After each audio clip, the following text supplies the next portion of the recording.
नमस्कार। विचार मंथन में आपका स्वागत है। अर्थव्यवस्था की मजबूत रीढ़ होती है व्यापार, और कहते हैं कि अगर व्यापार जितना खुशहाल होगा अर्थव्यवस्था उतनी ही खुशहाल होगी। हमारे मुख्यमंत्री योगी आदित्यनाथ ने $1 ट्रिलियन की अर्थव्यवस्था का लक्ष्य तय किया है। उस ओर तेजी के साथ कदम भी बढ़ रहे हैं, लेकिन जब चुनौतियों की ओर देखते हैं तो फिर लगता है कि ये कैसे संभव हो पाएगा, कौन से क्रांतिकारी कदम उठाने पड़ेंगे। अगर बात की जाए तो व्यापारी जीएसटी को लेकर के परेशान रहता है, हालांकि नोटबंदी की बात अब बंद हो गई है। और दूसरी ओर जो सबसे बड़ी बात है वो महंगाई की मार है। आज ही सिलेंडर 50 रुपये और महंगा हो गया। एक साल में 200 रुपये से ज़्यादा की बढ़ोतरी हुई है सिलेंडर में। इतना ही नहीं, अब आटा, मेवा, सूजी, मैदा और अरहर की दाम भी बढ़ रहे हैं। दावा तो ये तक किया जा रहा है कि आने वाले महीनों में, जाड़े में, अक्टूबर और नवंबर में दाम और बढ़ेंगे। अर्थशास्त्री कहते हैं कि निश्चित रूप से महंगाई बढ़ रही है, अपने रिकॉर्ड पर है, लेकिन कुछ ऐसी तकनीकी व्यवस्थाएं की जा रही हैं, जैसे कि वस्तु की क्वांटिटी में कमी करना और अन्य साधन अपनाना।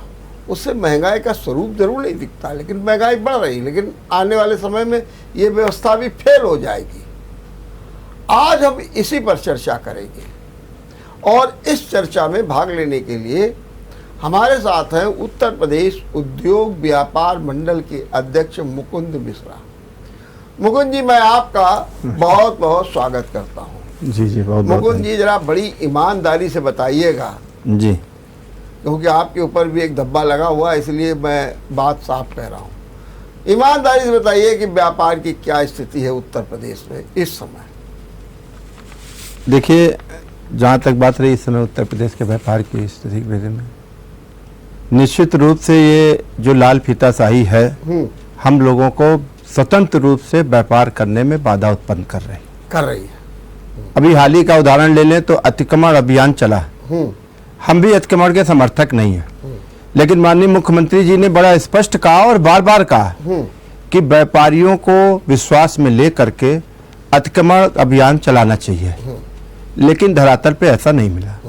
एक अतिक्रमण ही नहीं, अगर हम और भी बात कर लें तो जो भी कानून ऊपर से आते हैं, हम निश्चित रूप से यहाँ पे कह रहे हैं कि सरकार की मंशा सुविधा देने की होती है, लेकिन नीचे आते आते जो लाल फीताशाही है उससे हम सब लोगों को बड़ा कष्ट हो रहा है, व्यापार करने में दिक्कत आ रही है। और जो आपने शुरुआत में कहा कि योगी जी की 1 ट्रिलियन और माननीय मोदी जी की 5 ट्रिलियन की एक टारगेट है, ये तभी पूरा हो सकता है जब इस देश का व्यापारी निर्भय हो करके व्यापार करे। निश्चित रूप से बड़ी पोटेंशियल है यहाँ के व्यापारियों में। पूरे विश्व की अर्थव्यवस्था गड़बड़ाई और यहाँ की नहीं गड़बड़ाई, उसका एक कारण ये है कि यहाँ का व्यापारी संपन्न होकर व्यापार कर रहा है। बाकी सब देशों में ये काम केवल कुछ लोगों के पास है। मेरा एक सवाल ये है, ये कहा जाता है कि व्यापार अभी ढर्रे पर नहीं आया है, खास तौर से नोटबंदी, नंबर 2 जीएसटी और नंबर 3 कोरोना। और कारण तो और भी हैं। कारण तो वे भी गिनाया जाने लगा कि जो ऑनलाइन ट्रेडिंग हो रही है उससे और स्थिति। क्या वास्तव में जो व्यापार है वो अभी पुराना जो ढर्रा था, जो रफ्तार थी, उसको नहीं पकड़ पाया? देखिए, नोटबंदी तो अब हमें लगता है कि विषय खत्म हो चुका है। वो बहुत पुराना विषय हो चुका है और उसमें कोई ऐसी बात नहीं है। जहाँ तक बात रही जीएसटी के कानून और कोरोना इम्पैक्ट जरूर था, हमें लगता है उससे भी अब इस समय बाजार उभर चुकी है। लेकिन जो 2 सबसे बड़े कारण हैं इस समय व्यापार के प्रभावित होने के। एक तो ऑनलाइन के प्रति बढ़ता रुझान और दूसरा जीएसटी की विसंगतियां। अब आप ये सोचिए कि 1200 कानून बदले जा चुके हैं। हम व्यापारी से सरकार ये उम्मीद करती है कि हम इतना अपडेट रहें कि हर महीने होने वाली संशोधनों को हम सब लोग तुरंत अपने यहाँ फॉलो करा लें। ये प्रैक्टिकली संभव नहीं है। हमने वित्त मंत्री को पहले भी लिखा था, अभी फिर लिखा है कि आप बजट की तर्ज पे साल में एक बार रख लीजिए जिसमें जीएसटी के दरों में संशोधन, हर महीने संशोधन हो जाता है। इससे देखिए, हम लोग लॉन्ग टर्म के लिए व्यापार करते हैं। अगर हम कोई उद्योग लगा रहे हैं, व्यापार लगा रहे हैं, तो हम अपनी योजनाएं 2 साल के लिए, 3 साल के लिए बनाते हैं। लेकिन अब साल महीने भर में जब संशोधन होते हैं तो उससे व्यापार करने में वाकई असुविधा होती है। लेकिन हम अगर आपसे मोटे तौर पर जानना चाहें, एक व्यापारी पहले 100 रुपये कमाता था, आज वही व्यापारी 100 की जगह कितना कमा रहा है?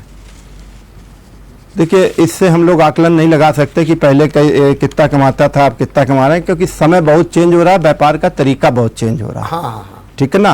अब कंपटीशन का युग है और हमने कहा जो हमें सबसे ज्यादा नुकसान कर रहा है वो ऑनलाइन कर रही है। इसका हम लोगों को आकलन भी नहीं है कि ऑनलाइन हर घर में दस्तक दे चुकी है। हम जरूर भले यहाँ पे बैठे हैं, मैं बिल्कुल दृढ़ता के साथ कह रहा हूँ, हम यहाँ पे बैठे हैं, लेकिन हमारे यहाँ के बच्चे को ऑनलाइन के लिए लगे हो, उसका केवल एक इम्पैक्ट है, क्योंकि वो झूठा भ्रामक प्रचार कर रहे हैं। कई बार उनके खिलाफ शिकायत भी की गई, अमेज़न इन सब लोगों के खिलाफ सरकार को नियम तोड़ने के लिए हम सब लोगों ने लिख के भी दिया, वो दोषी भी ठहराए गए। लेकिन उसके बावजूद भी वो अंतर्राष्ट्रीय दबाव कहें या जो भी कुछ दबाव कहें, उससे बार बार वो बच निकलते हैं। और केवल भारत में ही नहीं, ये ऑनलाइन कंपनियां विश्व के जिन जिन देशों में हैं, उन देशों के कानून तोड़ने का मुकदमा उनके यहाँ उन देशों पे चल रहा है। लेकिन प्राय सभी देशों में स्थिति ये है कि इतना विशाल नेटवर्क होते हुए, तो अब व्यापारी की क्या स्थिति हुई? निश्चित रूप से कोरोना की महामारी हुई, आपने देखा, सबसे पहले हमारा स्थानीय दुकानदार काम पे आया। मोदी जी बार बार अपील कर रहे हैं कि आप स्थानीय दुकानदार से लीजिए। हमने उनको कई पॉइंट लिख करके दिए हैं कि इस प्रकार से ऑनलाइन जो भ्रामक प्रचार कर रहे हैं, देखिए सबसे ज्यादा 2 नंबर का माल, जो मतलब डुप्लीकेट माल ऑनलाइन में बिक रहा है। तो इन सब चीजों पे सुधार करने की जरूरत है और निश्चित रूप से भारत का व्यापार बढ़ेगा। अगर सरकार इन सब विषयों पे कदम उठाती है तो व्यापार भी बढ़ेगा और व्यापारी भी यहाँ पे सरसब्ज होगा। लेकिन अभी जो ऑनलाइन ट्रेडिंग हो रही है उसमें आपका मानना है कि सरकार कहीं ना कहीं परोक्ष रूप से सपोर्ट कर रही है? सपोर्ट तो हम नहीं कह सकते, लेकिन हाँ, नियमों में इस प्रकार से हमारे यहाँ है, छूट है कि जिसका ये ऑनलाइन कंपनियां फायदा उठा रही हैं। इनके लिए एक नियामक आयोग बनना चाहिए और इस पे हम लोगों ने केंद्र सरकार को लिख के दिया। वित्त मंत्री ने भी कहा है कि इन ऑनलाइन कंपनियों पे, जो विदेशी ऑनलाइन कंपनियां हैं, इनका भी एक नियामक आयोग बन करके और उसी के तहत उन पे कार्रवाई हो, तभी इसमें कुछ सख्ती संभव हो सकती है। अच्छा, क्या आप लोगों ने भी अपने व्यापार में कुछ बदलाव लाना शुरू कर दिया? जैसे मैं देखता हूँ खास तौर से जो बस्तियों में परचून की दुकानें या जनरल मर्चेंट या मेडिकल स्टोर्स खुले हुए हैं, वहाँ पर भी अब डिलीवरी सिस्टम शुरू हो गया। वो कहते हैं आप फ़ोन करिए, हम आपके यहाँ सामान पहुँचा देंगे। मैंने आज एक स्थिति ये पैदा हो गई है। क्या आप ये मान रहे हैं अच्छी तरीके से कि हाँ, आप इस तेज़ी में बदलाव आ रहा है और आप भी इसको प्रोत्साहित करेंगे? देखिए, इसको तो बिल्कुल प्रोत्साहित होना चाहिए। कस्टमरों को हम जितनी सुविधा दे दें, आना चाहिए, लेकिन झूठ के दर्ज पे नहीं। आप माल बेचो, सारी बात ठीक है, लेकिन जो आप विज्ञापन दे करके झूठा भ्रामक प्रचार करते हैं कि हमारे यहाँ सबसे सस्ता, जब उसके आप अंदर जाएंगे तो वो सबसे सस्ता नहीं रहता है। कैलकुलेट करेंगे, एक के बदले एक फ्री, जब उसको आप टोटल में कैलकुलेट करेंगे तो इस प्रकार के, अच्छा होता क्या है, हम टीवी खोल रहे हैं, हम मोबाइल खोल रहे हैं, हम पेपर पढ़ रहे हैं, सब में सबसे सस्ता बाजार, सबसे सस्ता दिन, सबसे सस्ता दिन। तो इस प्रकार से हमारी आंखों में ये बस जाता है कि नहीं, सबसे सस्ता मिल रहा।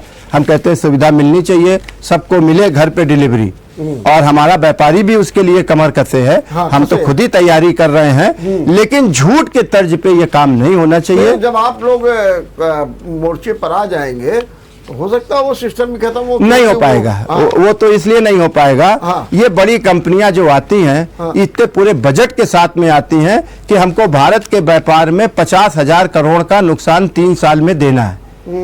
ये हम दुकानदारों के लिए संभव नहीं है, जिसका जब वो शाम को दुकान बंद करके घर जाता है और उसका बच्चा रोता है और खाने के लिए, उसके दूसरे दिन फीस के लिए, किराया, बिजली का बिल, जिसके पास इतना होता है वो 3 साल के लिए ये नहीं कर सकता कि हम घाटे पे दुकान चलाएंगे। यही दिक्कत आ रही है। ये दिक्कत। और विदेश में जो कर्ज मिलता है वो तो सरकार अपने आप देती है। यहाँ पे बैंकों में अगर लेने जाएंगे तो 12% 18% पे मिल रहा है। विदेश में विदेशी जो कंपनियां हैं उनको सरकार फ्री में दे रही हैं, उनकी सरकारें। तो इस प्रकार से इस कंपटीशन पे हम सब लोग नहीं उतर पाएंगे। इसीलिए मेरा सरकार से मांग है कि ऐसी कंपनियों पे नियामक आयोग बनना चाहिए और घरेलू दुकानदारों का भी ध्यान रख करके नीतियां तैयार होनी चाहिए। अभी 100 दिन का एक प्रस्तुतिकरण हुआ और सरकार ने दावा किया कि हमने कैसे कैसे विभिन्न क्षेत्रों में उपलब्धियां हासिल की। कुछ व्यापार जगत को भी मिला? कुछ नहीं, व्यापार जगत को तो कोई खास, व्यापार जगत को तो देखिए जो कानून व्यवस्था है जिसकी ये मिला, आपने देखा कि वो 8600 अतिक्रमण हटा दिए गए, 76,000 अवैध पार्किंग हटा दी गई। ये तो हुआ ही है कम से कम। देखिए अतिक्रमण हटना चाहिए, क्योंकि हमारे भी घर के लोग बीमार होते हैं और जब हम जाते हैं तो अस्पताल ऐसा दिखता है जैसे भगवान के घर हम जा रहे हो। अतिक्रमण हटना चाहिए, इसके हम समर्थक हैं, लेकिन उसके पहले व्यापारी एसोसिएशनों को, व्यापारियों से सलाह करनी चाहिए। जिनका आप उजाड़ रहे हैं, जिनकी 40 साल के 100 दिन में ये तो बात आई, लेकिन व्यापार के लिए, व्यापार के प्रोत्साहन के लिए ऐसा कुछ नहीं आया। नहीं, ऐसा तो कुछ 100 दिन में व्यापारियों के विशेष के लिए तो नहीं आया। क्या आप मानते हैं कि व्यापारियों के लिए भी एक पॉलिसी बन जानी चाहिए, व्यापार नीति बन जानी चाहिए? क्या आपने इस तरीके की कभी मांग उठाई है? ये हमने केंद्र सरकार से मांग उठाई है जी कि नीति आयोग बने इतने साल हो गए जी, और हमारे श्रद्धेय जब पंडित जी थे तो नीति एक मीटिंग में दिल्ली में उन्होंने कहा था कि नीति आयोग का काम होता है समाज के हर वर्ग के लिए योजना तैयार करना। लेकिन आज तक दुर्भाग्य है कि नीति आयोग ने छोटे व्यापारियों के लिए कोई भी योजना नहीं तैयार की है। हमने बार बार लिख करके दिया है कि हमको लागत रेट पे दुकान दिए जाएं। आप भी इतने दिन से कानपुर में हैं, आवासीय योजना आ रही, गरीबों को घर दिए जा रहे हैं, उसका हम स्वागत करते हैं। सबके छत होनी चाहिए।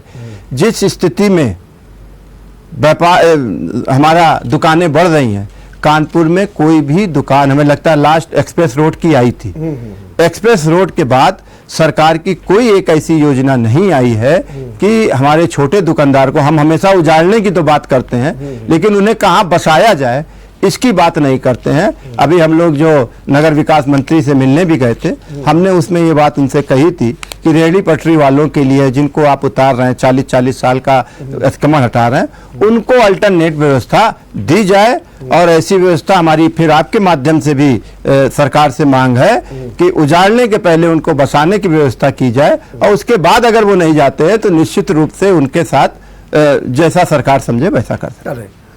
मुझे ये भी बताइए कि जैसे भी आप बता रहे थे, व्यापार में चैलेंजेस आते हैं लाल फीताशाही का, ठीक आपने बताया। आपने कहा जीएसटी को लेकर के विभिन्न प्रकार की समस्याएं हैं। आपने ऑनलाइन की भी समस्या बताई कि बिक्री हो रही है, उससे भी आपके व्यापार को नुकसान हो रहा है। लेकिन हम ये भी जानना चाहते हैं महंगाई का कितना असर पड़ रहा है। आज सिलेंडर का दाम 50 रुपये बढ़ गया, और आप तो खैर उसी व्यापार से भी जुड़े हैं। आटा, सूजी, मैदा, अरहर की दाल, इनके भी दाम बढ़ रहे हैं, और ये कह रहे हैं 18 तारीख से जीएसटी लागू हो जाएगी तो फिर दाम और बढ़ जाएंगे 5%। उसमें दही भी आ जाएगी, पनीर भी आ जाएगी, सब कुछ आ जाएगा। क्या कहेंगे? देखिए, जो अनाज पे दाम बढ़ रहे हैं, 5% टैक्स लग रहा है, इसका व्यापार मंडल पुरजोर विरोध करता है। हमारी राष्ट्रीय कार्य समिति ने इसकी गंभीरता को समझते हुए 11 तारीख को बॉम्बे, छत्तीसगढ़, झारखंड, पूरे देश के अनाज व्यापारी दिल्ली के कॉन्स्टिट्यूशन क्लब में सुबह 10 बजे से इसके विषय की ही मीटिंग है, और इस पे हम लोग कोई बड़ा निर्णय लेने वाले हैं। क्योंकि जनसंघ के भी मैनिफेस्टो में ये था, जब जनसंघ का था तो उसमें भी ये था घोषणा पत्र में कि रोटी पे कोई टैक्स नहीं होना चाहिए। और जब जीएसटी बना था तब माननीय मोदी जी ने भी कहा था कि रोटी पे कोई टैक्स नहीं होगा। लेकिन इतने सालों बाद दुर्भाग्य है कि जीएसटी काउंसिल की जो 47वीं बैठक हुई उसमें नॉन ब्रांडेड पे भी टैक्स लगाने की बात की गई है। हम व्यापार मंडल इसका पूरा विरोध करते हैं और करेंगे भी। और भारतीय उद्योग व्यापार मंडल की एक बैठक कॉन्स्टिट्यूशन क्लब में 11 तारीख को इसी के लिए, बल्कि अभी हम जब यहाँ पे आ रहे थे उसके पहले ही ये निर्धारित की गई, जिसमें पूरे देश के अनाज व्यापारी वहाँ पे दिल्ली में इकट्ठा होंगे और उसके लिए हम लोग कोई योजना तैयार मतलब ये तो बात बड़ी गड़बड़ है कि अब आप रोटी पर भी टैक्स लगाएंगे जी। इसे बर्दाश्त नहीं किया, इसे बर्दाश्त नहीं किया जाएगा जी। तो मेरा सवाल ये है कि ये जो आटे पे क्योंकि अभी तो जीएसटी लगनी है, वो तो लगेगी तब तो और बढ़ जाएगा, लेकिन इन दिनों ये जैसे आटा है अब 2400 हो गया है, जो मैदा है 2800 हो गया है, अरहर की दाल 9100 हो गई है। ये जो दाम एकदम बढ़ रहे हैं, ये क्यों बढ़ रहे हैं, इसका कारण क्या है? देखिए, अगर हम तुलना करें पिछले दिनों से तो चाहे दाल का हो चाहे तेल का हो, इन सब चीज़ों के दाम घटे हैं जी। ठीक है ना, अगर हम पिछले दिनों से तुलना करें। वर्तमान में अरहर जो है 90 से 95 है, जबकि आपको पता है ये 120 रुपये तक गई है। लेकिन अब ट्रेंड तो बढ़ने का हो गया। हाँ, दूसरी बात पाम ऑयल 130 रुपये 135 रुपये है, 170 रुपये तक गया था। यही कड़वा तेल का हाल है। हमें लगता है सरकार अपनी तरफ से प्रयास कर रही है, लेकिन चूंकि महंगाई में एक केवल लोकल बाजार ही नहीं, पूरे देश पूरे विश्व की परिस्थितियां रहती हैं उसको देखने में, उसको देखते हुए हमें लगता है कि सरकार अपने स्तर से तुरंत इनिशिएटिव लेती है। जैसे अभी गेहूं का पहले इंपोर्ट उन्होंने किया, फिर जो भी सरकार हमारी भी, देखिए जिस समय इंपोर्ट उन्होंने चालू किया था, हमारा लोगों का ये कहना था कि ये गलत हो रहा है, देश में इतना गेहूं नहीं है। जिस प्रकार से इंपोर्ट की इन्होंने परमिशन दे दी, एक्सपोर्ट की हाँ। तो एक्सपोर्ट की उन्होंने परमिशन दे दी, लेकिन फिर सरकार को भी इस चीज का एहसास हुआ, उन्होंने उस पर रोक लगाई, निश्चित रूप से उस पर रोक लगाई और पूरे विश्व की भी स्थिति का ध्यान में रखा। देखिए, हम जब यहाँ पे बैठते हैं तो हम केवल लोकल की स्थितियों का ध्यान रखते हैं, जब सरकार बैठती है तो पूरे विश्व की स्थिति का ध्यान रखती है। अंतर्राष्ट्रीय दबाव भी था, लेकिन फिर भी सरकार ने उसमें रोक भी लगाई। सरकार ने कहा नहीं, हम एक्सपोर्ट तो करेंगे लेकिन गवर्नमेंट टू गवर्नमेंट, जिस पे उस पर रोक लगी। तो हमें लगता है सरकार अपने स्तर पे महंगाई रोकने का प्रयास कर रही है, लेकिन बहुत कुछ, जैसे पाम ऑयल लोकल मार्केट पे डिपेंड होता ही नहीं है। पाम ऑयल टोटल एक भी लीटर इंडिया का नहीं होता है, वो बाहर से आता है, इंडोनेशिया से आता है।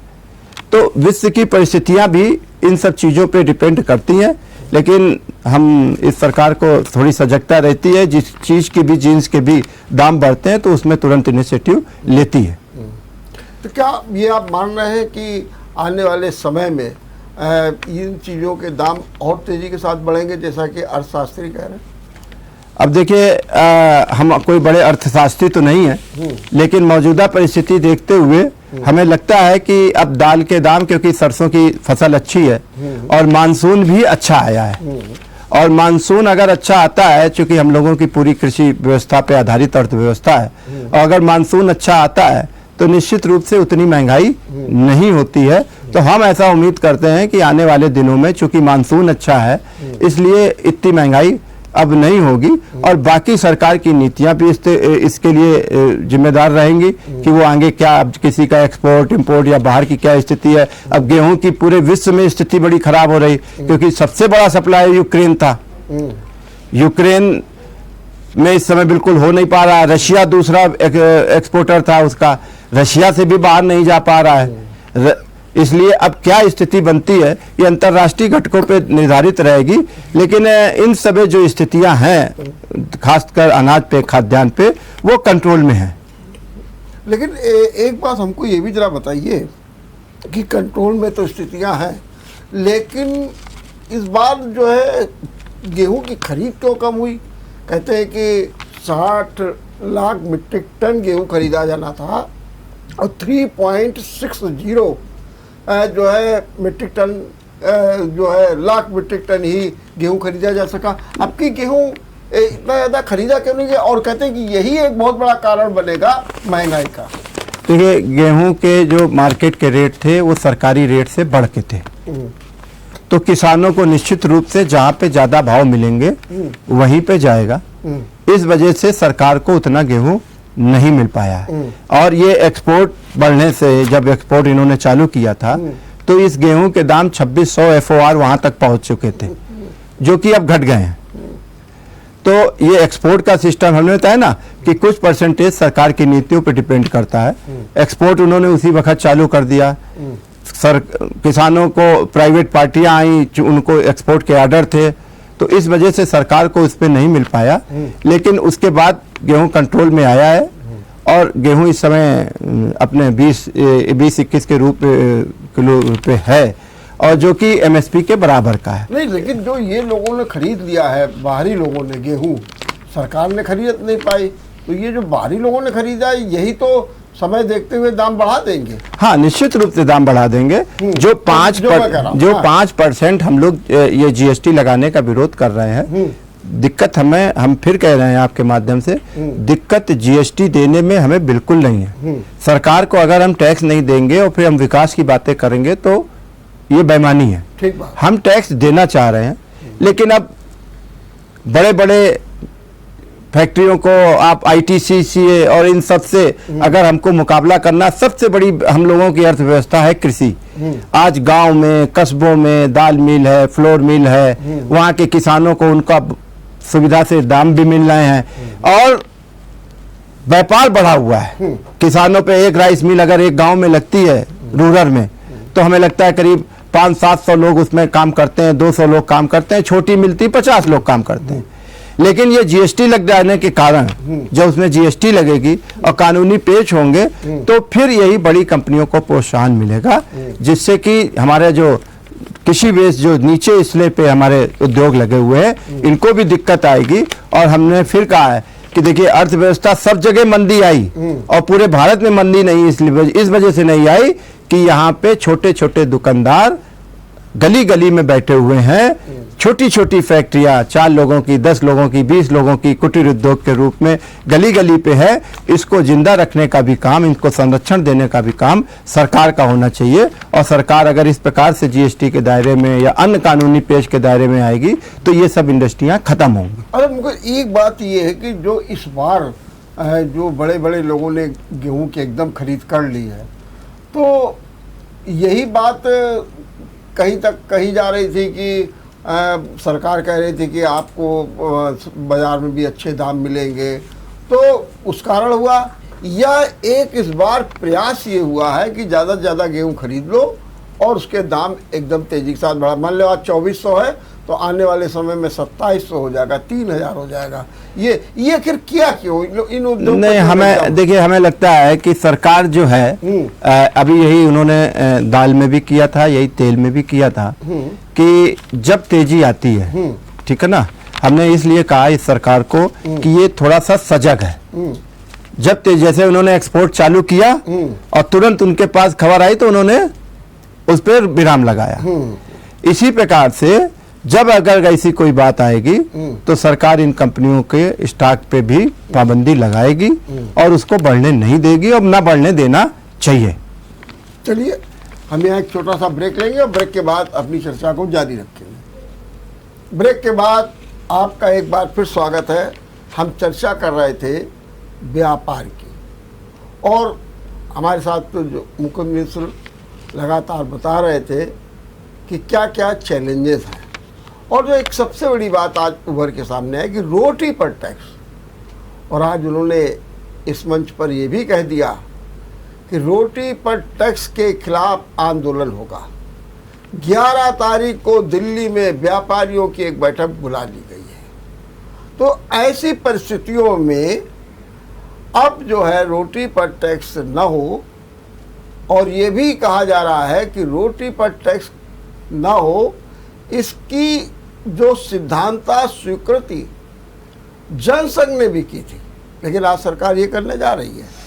18 जुलाई से लगने जा रहा है 5% रोटी पर टैक्स।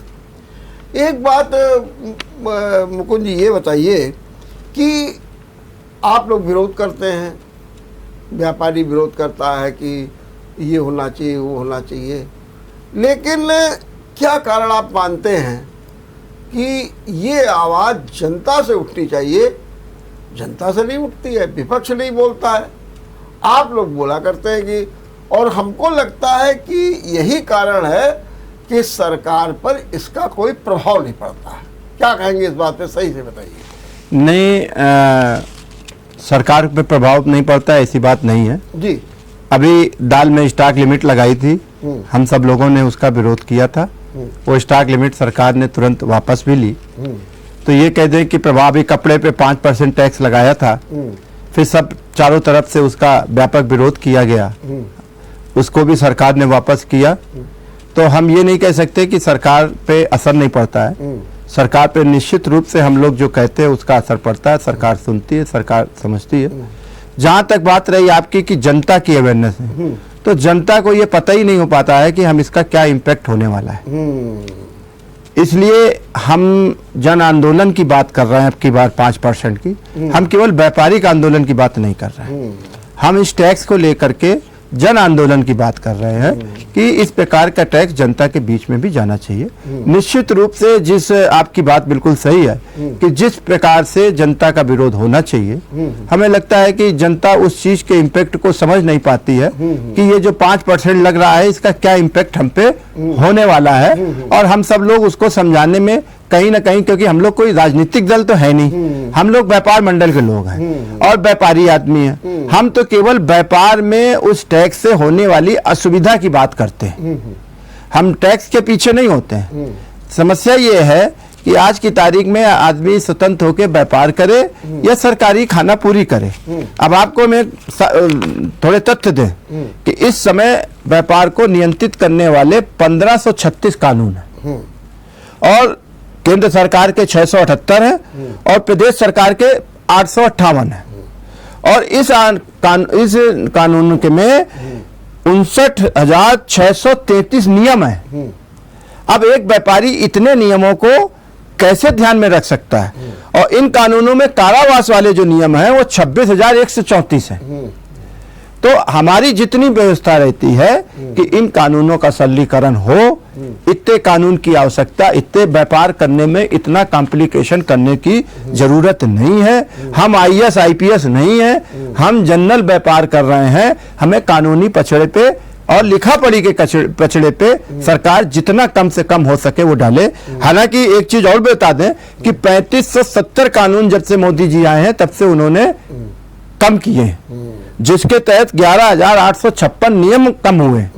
लेकिन अभी बहुत सी आवश्यकताएं हैं, बहुत से नियमों को और संशोधन करने की, सरलीकरण करने की आवश्यकताएं हैं, जिससे कि हम सब लोग का ध्यान केवल व्यापार की ओर हो, ज्यादा लिखा पढ़ी की ओर ना हो।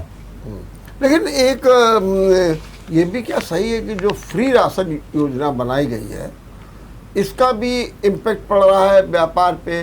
बिल्कुल।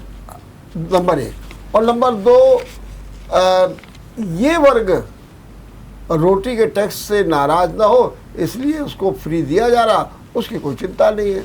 अब जो वर्ग बचा है, मध्यम हो, रो है, तो वो एक तो ये है कि वो अपने काम में, अपने जद्दोजहद में इतना लगा रहता है कि उसको उतनी जागरूकता नहीं होती है। और दूसरा क्या है, वो कहता है कि ले दे करके ख़त्म करो। ये क्या है, इसके बारे में आपका क्या कहना है? नंबर 1, पहले तो फ्री राशन की जो है क्या व्यापार पे असर पड़ा? देखिए, ये फ्री राशन चूंकि लोकतंत्र की मजबूरी है, कोई भी सरकार आती है करती है। हम ये कह सकते हैं गरीबों को अनाज मिले, रोटी मिले, इसके लिए तो खैर व्यापारी वर्ग हमेशा रहता है, लेकिन इसके बहुत से साइड इफेक्ट भी हैं। लेबर नहीं मिल रही है, कोई काम करने को तैयार नहीं है। आपको पहले पता हो, बटाई पे जाते थे लोग, काम करते थे और इसलिए करते थे कि कम से कम साल भर का अनाज तो ले लें, इतने के लिए जद्दोजहद करते थे। आज की तारीख में क्या है, फ्री में लाइसेंस मिल रहा है, फ्री में हम लोगों को राशन मिल रहा है, अब किसी को काम करने की आवश्यकता नहीं है। एक तो लेबर की कमी आ रही है, इसके साइड इफेक्ट ये है।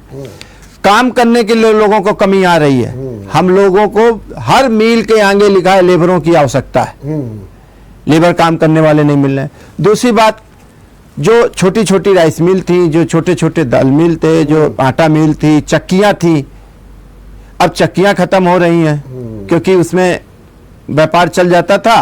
अब शख्स के पास गेहूं है तो कोई बहुत ज्यादा गांव में इतनी बाहर का आता नहीं है, तो पहले तो वही खरीदते थे, तो उससे इफेक्ट तो हमारे व्यापार में बहुत आ रहा है। चाहे फ्लोर मिल हो, चाहे राइस मिल हो। राइस मिल अब राइस बाहर पे डिपेंड हो चुका है, क्योंकि अब लोकल के पास तो चावल पहुंच ही रहा है, उन्हें बना बनाया मिल रहा है। अब तो केवल राइस मिल इसलिए है कि सरकार को हम सप्लाई दें, केवल इतने के लिए बनी है, जबकि पूरा फ्री होना चाहिए। तो इस प्रकार की फ्री राशन से अव्यवस्थाएं तो हैं ही है, लेकिन लोकतंत्र की मजबूरी है, हम सब लोग कुछ के लिए बहुत कुछ कह नहीं सकते हैं, क्योंकि ये नहीं आएगी कोई दूसरी आएगी तो वो भी यही करेगी, दिल्ली में हो चाहे जहां पे हो। और एक बात बता दें, जब सरकार के ऊपर ये बात आती है, अब जैसे आप पेट्रोल डीजल की बात कर रहे थे कि बड़ा बढ़ रहा है, हमारी मांग है कि पेट्रोल डीजल को जीएसटी के दायरे में ले आए, लेकिन जब जीएसटी काउंसिल में बैठते हैं, जिसमें चाहे जो दलों की सरकार हो, चाहे तृणमूल हो, चाहे कांग्रेस हो, चाहे भाजपा हो, सब के सब इसका विरोध करते हैं, क्योंकि सब सरकारों का हित इसी में है कि पेट्रोल डीजल पे, देखिए वो क्या कहते हैं बाहर, इस पे मत जाइए, लेकिन जब जीएसटी काउंसिल में बैठते हैं तो सारे राज्यों के वित्त मंत्री सर्वसम्मत से कहते हैं कि इसको जीएसटी दायरे में नहीं लाना है। और जहां तक बात रही, आपने बिल्कुल सही कहा, और यही एक जो आप कह रहे थे कि जनता नहीं अवेयरनेस होती है। देखिए मध्यम वर्गीय तो सुबह से लेकर शाम तक केवल किराया, बिजली का बिल, बच्चे की फीस और राशन इतने के लिए लगा हुआ है। अपर वर्ग को बहुत ज्यादा 5% 4% से मतलब नहीं है, ठीक है, और लोअर वर्ग को फ्री में मिल रहा है। तो जनता की अवेयरनेस नहीं है। और हम तो व्यापार मंडल है, हम तो आप रिकॉर्ड उठा के देख लीजिए, हमने तो पिछली बार बंदी भी कराई मंडी को लेकर के, दाल के कानून का भी अपोजिशन किया, सब चीज की, सरकार की भी बात रखी, लेकिन जहां तक बात रही कि विपक्ष भी आज की तारीख में अपना रोल नहीं अदा कर रहा है। लेकिन मुकुंद ये बताइए कि आप लोग व्यापारियों के साथ जाते हैं, मुख्यमंत्री से मिलते हैं, मंत्रियों से मिलते हैं, मेरा केवल एक सवाल ये है कि ये बताइए कि जो वर्तमान सरकार है, इसका रवैया और पूर्व की जो सरकारें रही हैं उस रवैये से कितना आपको भिन्न दिखता है, या फिर राजस्व एक ऐसा मुद्दा है जिसके कारण भिन्न बिल्कुल दिखता ही नहीं है? देखिए व्यापारी और सरकार के बीच हमेशा राजस्व को लेके, चूंकि उनको राजस्व चाहिए और देने वाले केवल हम ही हैं, तो एक स्थिति तो रहती ही है, हमको हमेशा सुविधा चाहिए, और ये हर सरकार के बीच रहती है। जहां तक बात रही पिछली सरकार और अब की सरकार की, तो देखिए दोनों की कार्यशैली में बहुत अंतर है। निश्चित रूप से इस सरकार में सुनने वाला कोई है। अगर हम मुख्यमंत्री नहीं किसी भी मंत्री से समय मांगते हैं, इवन मुख्यमंत्री से भी, तो वो समय देते हैं, हमारी बातों को सुनते हैं, विचार करते हैं, मानना ना मानना उनकी कैबिनेट जो डिसाइड करती है। लेकिन पिछली सरकार में, हमें अखिलेश की सरकार याद है कि 5 साल में उन्होंने व्यापारियों से मिलने का एक भी मीटिंग उन्होंने नहीं की थी। हमने उनके यहाँ लेटर भी डाला था कि व्यापारियों से मिलने का समय दीजिए, हमें सब लोगों को सरकार की ही बात करनी है, लेकिन अखिलेश जी ने एक भी मीटिंग का समय नहीं दिया था। और हम धन्यवाद देंगे योगी जी से कि जब भी हम उनसे समय मांगते हैं तो 15-20 दिन के अंदर उनके यहाँ से पूरा समय मिलता है। जिस भी मंत्री से हम समय मांगते हैं वो मंत्री हमारी बातों को सुनता है, मानने वाली को मानता भी है, जो उनकी समझ में आ जाती है। तो इस प्रकार से अगर हम कार्यशैली की बात करेंगे तो हमारे पीयूष गोयल जी जो वाणिज्य मंत्री हैं वो भी जनसुलभ हैं, बातों को सुनते हैं, समझते हैं। हमने अभी दाल में स्टॉक लिमिट लगी, उसके बारे में हमने भेजा, उसको तुरंत माना उन्होंने। अभी जो गेहूं पे एकदम से निर्यात पे रोक लगाया, हमने तुरंत उनको लिख करके दिया और मिले भी जा करके कि भाई आपने रोक लगा दिया, स्वागत है, सरकार का निर्णय है, लेकिन जो माल पोर्ट में पहुंच गया है उस माल को निर्यात करने की परमिशन दी जाए, नहीं तो खाद्यान्न खराब होगा। 15 दिन जरूर लगे, लेकिन 15 दिन बाद सरकार ने उस माल को भी ले जाने की परमिशन। उसमें तो कानपुर का काफी पैसा फंस गया था। कानपुर का भी काफी, कानपुर में पूरे देश का फंस गया था, मध्य प्रदेश का भी खूब फंस गया था। तो अब ये बात, कम से कम हमारे पास ऐसी सरकार तो है जो हम बात कर रहे हैं वो तुरंत सुन रही है, उस पर विचार कर रही है। तो और सरकार में और इस सरकार में इस चीज का तो अंतर है। अब जैसे हम कोई ज्ञापन भेजते हैं तो उस ज्ञापन का वो माने या ना माने, लेकिन रिप्लाई आता है कि आपके द्वारा भेजा गया ये पत्र प्राप्त हुआ और संबंधित विभाग में भेजा गया है। तो ये कार्यशैली में अंतर सरकारों में आया है। लेकिन जब आप मीटिंगें करते हैं, मिलते हैं, मुख्यमंत्री से मिलते हैं, मंत्री से मिलते हैं, मैं आप एक उदाहरण के रूप में बताऊं कि अभी आप जो है नगर विकास मंत्री से मिले थे A.K. शर्मा से, जी ज्ञापन दिया होगा निश्चित रूप से, जी बहुत मांगे हुई होंगी। हमको आप बता सकते हैं कि उसमें कितनी मांगे पूरी हो गई हैं और उनका क्रियान्वयन भी शुरू हो गया? देखिए, अभी तो हम 2 दिन हुए मिल करके आए हैं। 2 दिन तो नहीं हुए, हफ्ता भर हो रहा लगभग। नहीं, संडे को गए थे शायद। हाँ, संडे को गए थे। चलिए आज बुधवार है, चलिए। अभी 2 दिन हुए हैं मिल करके आए हैं। और उसमें बहुत सी पुरानी ऐसी समस्याएं हैं और पूरे प्रदेश की समस्याएं थी और जनरल समस्याएं थी, जो हमने आपसे भी कही कि हमको दुकान चाहिए, सरकारी रेट पे चाहिए, हमें फ्री में नहीं चाहिए। आप घर फ्री में दे रहे हैं, दीजिए हमको। आप जो लागत रेट पे दुकानें हैं, दुकानें दीजिए। दूसरी बात, हमें जो हाउस टैक्स, वाटर टैक्स बहुत बढ़ गया है, उस पे हमें राहत दीजिए। किराया 400 गुना बढ़ गया है, उस पे हमने राहत की मांग दी। अब छोटी छोटी मांगे, हम तो सरकार के हित की बात करने गए थे कि भाई नवीन मार्केट है, शिवाला है। देखिए, 2 विभागों के चक्कर में आज भी आधा पैसा इधर जमा है। शिवाला में तो नजूल में भी पैसा जमा है और नगर निगम में भी जमा है, और फिर भी वो अवैध रूप से है कहा जाता है उनको। तो हम सरकार के पास गए थे, मंत्री जी के पास, उन्होंने सुना भी, बल्कि उनके सेक्रेटरी ने कहा कि वो सर वो नजूल और उनका लफड़ा है, इस वजह से वहाँ पे पेंडिंग है। तो माननीय मंत्री जी ने स्वयं कहा कि पैसा तो जमा है। माननीय मंत्री जी ने कहा कि अगर विवाद था तो पैसा क्यों जमा कराया, ये उनके शब्द थे, मेरे नहीं। तो अगर पैसा जमा कराया है तो उस पर कोई निर्णय होना चाहिए।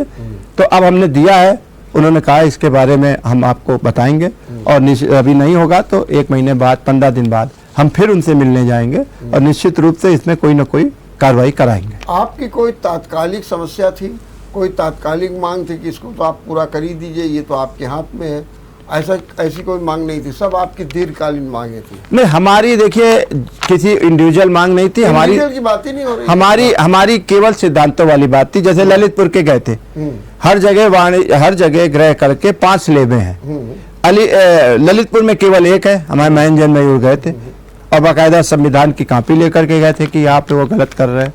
तो उन्होंने कहा कि आप इसको दिखवाते हैं और इसको हम अब तुरंत के तुरंत निर्णय हो जाए, ऐसा तो संभव नहीं हो सकता। ऐसे संभव नहीं हो सकता, हमें भी थोड़ा सा समय देना चाहिए। और उन्होंने समय मांगा भी है। हम दोबारा मिलेंगे, निश्चित रूप से इसमें सफलता मिलेगी हम लोगों को। तो पहला आपका अब आंदोलन जो होगा रोटी पर टैक्स के खिलाफ होगा? बिल्कुल जी, बिल्कुल, निश्चित रूप से। आगे आप क्या चाहते हैं कि व्यापार की सुगमता के लिए, जैसे भी आपने कहा कानून वो कर देना चाहिए, जीएसटी में सबसे बड़ी इस समय समस्या व्यापार के लिए क्या लगती है जिसे तत्काल दूर किया जाना चाहिए? देखिए, अलग अलग व्यापार की अलग अलग समस्याएं हैं। जैसे खाद्य को लेकर के जो सबसे बड़ी समस्या खाद्य विभाग से है।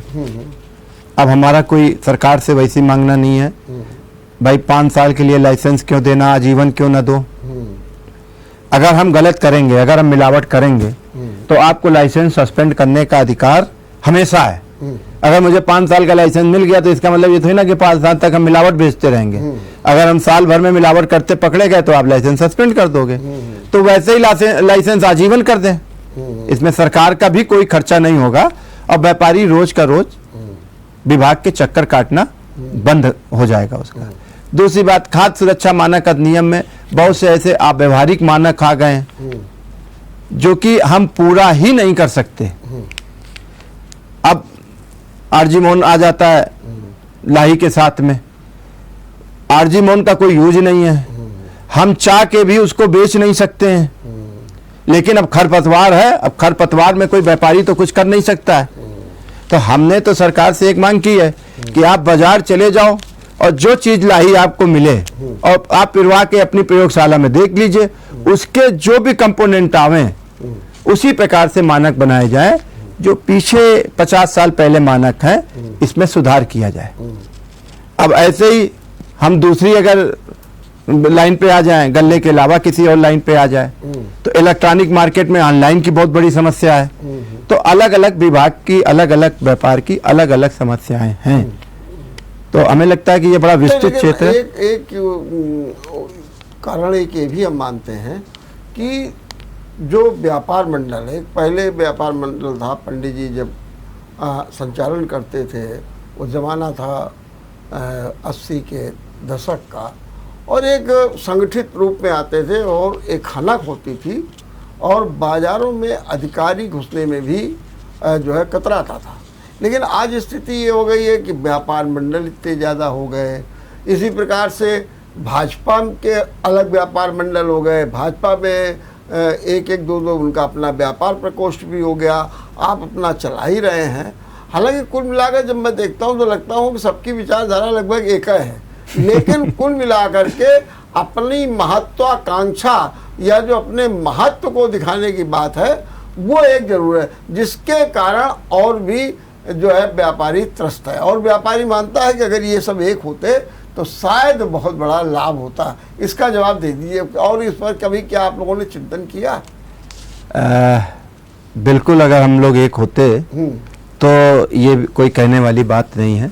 हम लोगों को लाभ मिलता, इससे ज़्यादा मिलता। ये दुर्भाग्य है, लेकिन आप ये भी मान लीजिए कि परिवार बढ़ता है तो आज इतने राजनीतिक दल हैं, सबका अपना अपना सब चला रहे हैं। व्यापार मंडल एक होता तो निश्चित रूप से हम लोगों को कोई भी कार्य में सफलता जो अभी हमको मिल रही है 20% 30% मिल रही है, तब 60% मिलती। क्या बात, ये एक दुर्भाग्य है और इसको हमें लगता है कि एक्सेप्ट करने में कोई बुराई नहीं है। लेकिन महत्वाकांक्षा, किसी की महत्वाकांक्षा को हम बैठे यहाँ से रोक नहीं सकते हैं।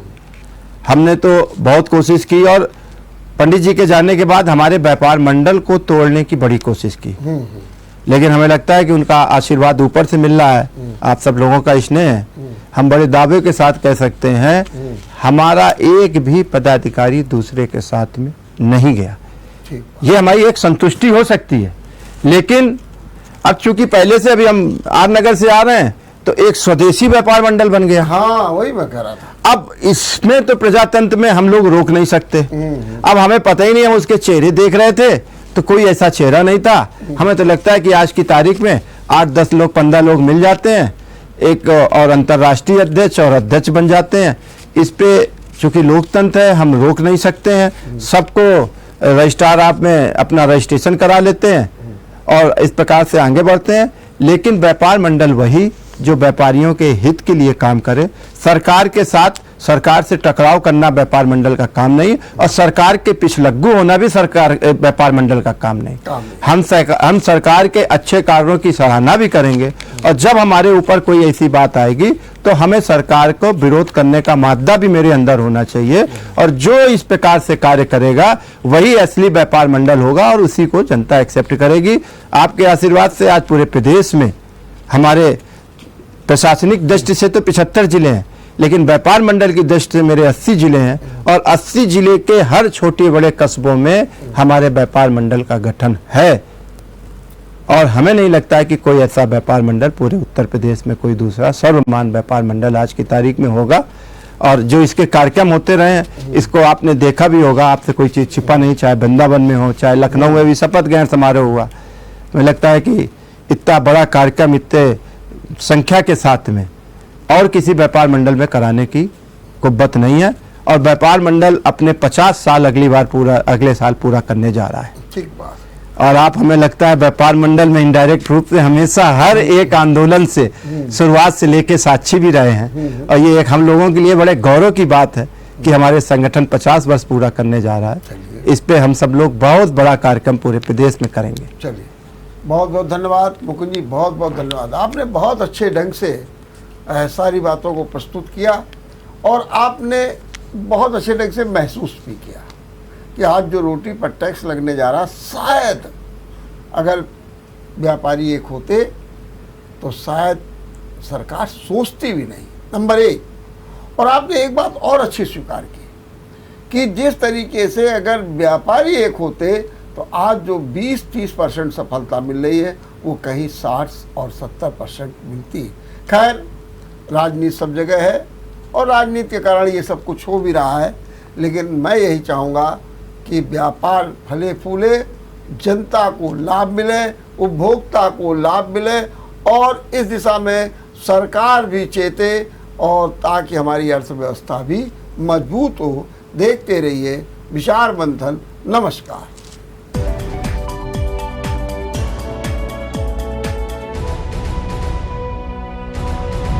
अगर आपको हमारा वीडियो पसंद आया हो तो हमें लाइक करें, सब्सक्राइब करें और ज्यादा से ज्यादा शेयर करें और हाँ, बेल आइकॉन दबाना ना भूलें ताकि हर खबर का अपडेट आप तक पहुंचे तुरंत। आप हमें इंस्टा, ट्विटर और फेसबुक पर भी फॉलो कर सकते हैं। हमारी आईडी है @JMT News।